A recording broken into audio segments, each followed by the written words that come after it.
Um, there is this about dance movement in general.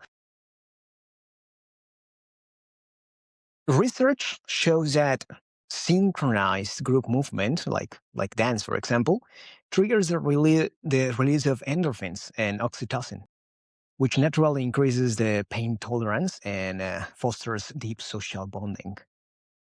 There's actively counter-reacting isolation, which is something that we are experiencing today in a very profound way.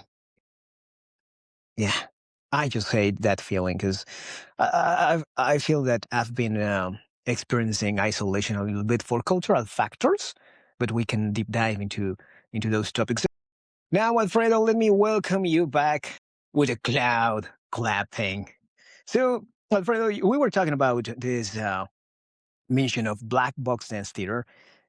Art is action, right?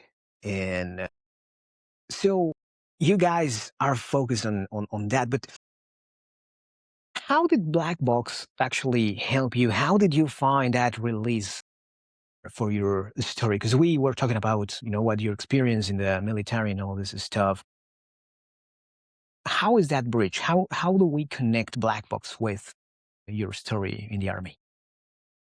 Well, after going through a traumatic experience, it's kind of hard to talk about it, right? And then also going through what we've been through over there, you come back and you're like, well, I don't want to burden anybody with this, but it weighs so much on you. And so I didn't I didn't find it necessary to talk about my experiences, right? Because I'm the only one that went through it and that should be it. But that was killing me. Yeah. That was killing me slowly.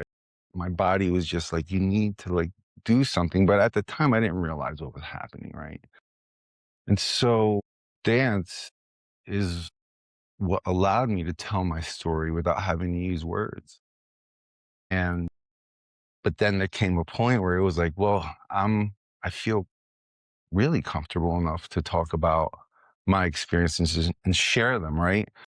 And then because of that, it actually has, m- touched people I've been able to reach out to people, let them know that this is tough, this is hard, but you know, we maintain all our trauma, everything in our body, and yeah, they're stored in our brains and we remember it all the time. But we need to just release that, and dance gives you that release and that freedom. That's what really helped me out, was sharing my story through movement.